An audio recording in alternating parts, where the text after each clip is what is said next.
সারা রাজ্যই এক কথায় বলা চলে অগ্নিগর্ভ অবস্থা, একটা বিপজ্জনক পরিস্থিতির সম্মুখীন এই রাজ্যের জনগণ। এডিসি নির্বাচনকে কেন্দ্র করে সারা রাজ্যে নির্বাচনী প্রহসন তৈরি করার ষড়যন্ত্রে লিপ্ত হয়েছে শাসক গোষ্ঠী। গত 18 সাল থেকে আমাদের রাজ্যে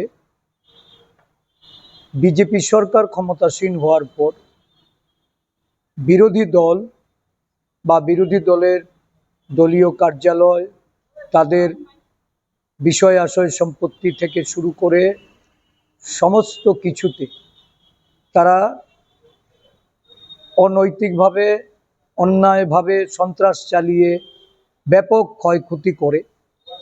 এবং এটা আজকে প্রায় দীর্ঘ সময় এই বিজেপির শাসনাধীন সময়ে জনগণ এটা প্রত্যক্ষ করছে। এটা ধীরে ধীরে এখন নেমে এসেছে তাদের যারা শরিক, বিজেপি শরিক দল, তাদের মধ্যে এখন নানা কারণে দুর্নীতি, প্রশাসনিক ক্ষমতার অপব্যবহার এবং দলীয় যে গোষ্ঠীদ্বন্দ্বের শিকার সাধারণ মানুষ থেকে শুরু করে এই শাসক দলীয় জোটের তাদের নেতৃত্ব। আমরা লক্ষ্য করছি যে পাহাড়কে অশান্ত করা, পাহাড়ের এডিসি ভোটকে প্রহসনে পরিণত করা, এই ষড়যন্ত্র যেটা দিল্লিতে রচিত হয়, নরেন্দ্র মোদীর শাহরা ওনারা তাদের শরিক দল থেকে শুরু করে বিজেপি দলের নেতৃত্বকে নিয়ে দিল্লিতে সভা করেন। তারা দিল্লিতে গিয়ে এক জায়গায় বসে আলোচনা করেন, আর রাজ্যে এসে ওই পাহাড়ের সাধারণ মানুষের মধ্যে সংঘর্ষ বাঁধিয়ে তারা পাহাড়কে উত্তপ্ত করে নির্বাচনী ফায়দা লোটার জন্য, ক্ষমতা দখল করার জন্য এই লড়াই কেন্দ্রীভূত করেছে। আমরা লক্ষ্য করলাম এই রাজ্যে পুলিশকে, আরক্ষা প্রশাসনকে দলে দাসে পরিণত করে পুলিশের যে কার্যকারী ভূমিকা, এই ভূমিকা শাসক দল আজকে কুক্ষিগত করেছে। তাদের অঙ্গুলি হেলনে প্রশাসন এবং আরক্ষা প্রশাসন পরিচালিত হচ্ছে, যার ফলস্বরূপ আজকে পুলিশ বাহিনীকেও খেসারত দিতে হচ্ছে। আজকের ঘটনায় আমরা প্রত্যক্ষ করেছি যে পুলিশের উপর শান্তি শৃঙ্খলা, মানুষের ধন সম্পত্তি, জীবনের তাদের যে রক্ষার যে দায়িত্ব, এই দায়িত্ব ছেড়ে পুলিশ আজকে আত্মরক্ষার লিগে দৌড়চ্ছে। নিজেদের বাঁচানোর জন্য এই সংঘর্ষস্থল থেকে তাদেরকে দৌড়াতে হচ্ছে। অনেক পুলিশ আক্রান্ত হয়ে তারা আঘাতপ্রাপ্ত হয়েছেন।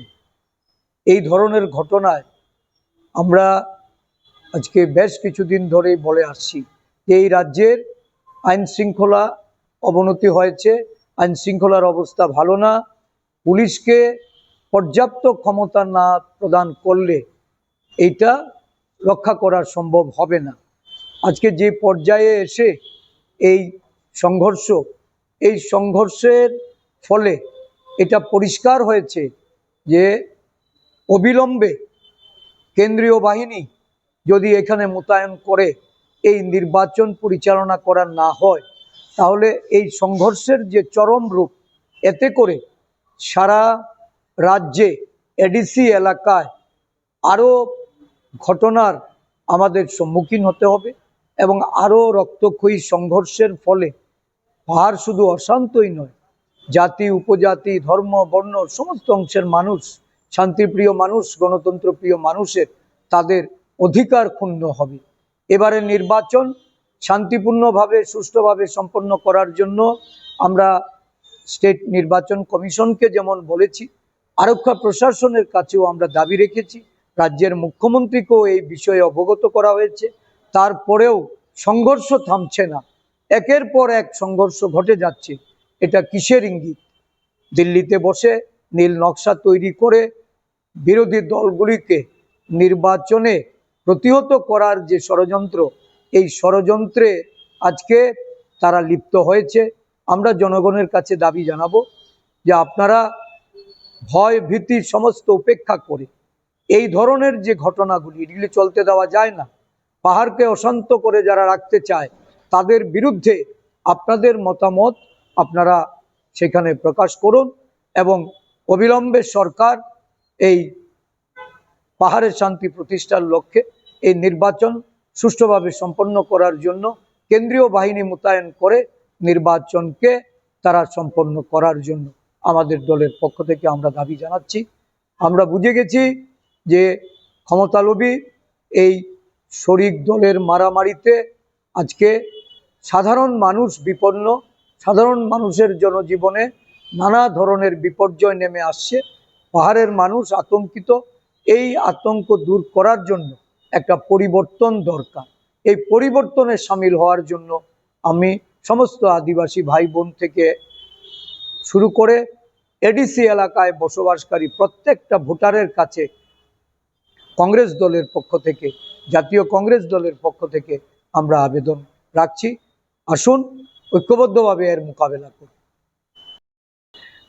মুখ্যমন্ত্রীকেই এই প্রশ্নটা করতে হবে, যিনি একসময় সুশাসনের কথা বলেছেন, যিনি আইন শৃঙ্খলার উন্নতির দাবি করছেন, ওনাকেই প্রশ্নটা করতে হবে যে প্রতিদিন এই রাজ্যে শুধু গোষ্ঠীদ্বন্দ্ব বা শরিকি লড়াই শুধু নয়, এই রাজ্যের সাধারণ মানুষ তাদের জনজীবনে যে বিভিন্ন ঘটনা প্রবাহ, নারী ঘটিত অপরাধ, বিভিন্ন আইন শৃঙ্খলাজনিত যে ঘটনাবলী ক্রমবর্ধমান, তারপরে একজন মুখ্যমন্ত্রীর এই দাবি এটা কতটা মানানসই, বা এই মুখ্যমন্ত্রী যে দাবি করছেন হয়তোবা উনি ওনার দলের বা শরিক দলের ওনার কথা কেউ শুনছেন না, ওনার পুলিশ কার্যকরী ভূমিকা নিতে ব্যর্থ হচ্ছেন এবং ওনার যে সুশাসনের দাবি, এই সুশাসনের দাবি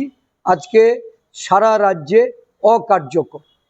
তো এর থেকে পরিষ্কার বোঝা যাচ্ছে যে উনি বা ওনার দল ভীত সন্ত্রস্ত।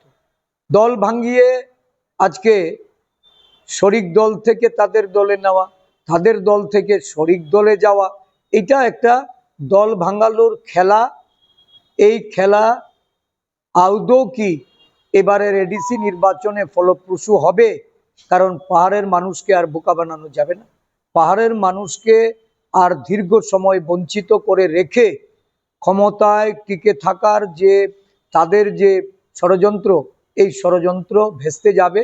মানুষ সঠিক সময়ে তার জবাব দেবে। মুখ্যমন্ত্রীর এই বক্তব্য আজকে বাস্তবের সঙ্গে কোনো মিল খুঁজে পাওয়া যাচ্ছে না। মুখ্যমন্ত্রী যা দাবি করছেন তার উল্টোটা পাহাড় বলুন, সমতল বলুন, সর্বত্র এটা সংগঠিত হচ্ছে এবং মানুষ আতঙ্কে দিন যাপন করছে। তো স্বাভাবিকভাবেই এই ধরনের বক্তব্যে আজকে এই রাজ্যের মানুষ তাদের যে অসন্তুষ্টি, তাদের যে ক্ষোভ, এই ক্ষোভের বহিঃপ্রকাশ ঘটবে বলেই তারা নতুন ছকে আজকে এই এগোতে চাইছে। দিল্লিতে ছক কষে এসে ত্রিপুরা ইমপ্লিমেন্ট করতে চাইছে। আমরা বিরোধীরা এটা বুঝে গেছি। আমরা এর বিরুদ্ধে জনগণকে ঐক্যবদ্ধভাবে এগিয়ে আসার জন্য আমাদের পক্ষ থেকে আমরা আহ্বান রাখছি।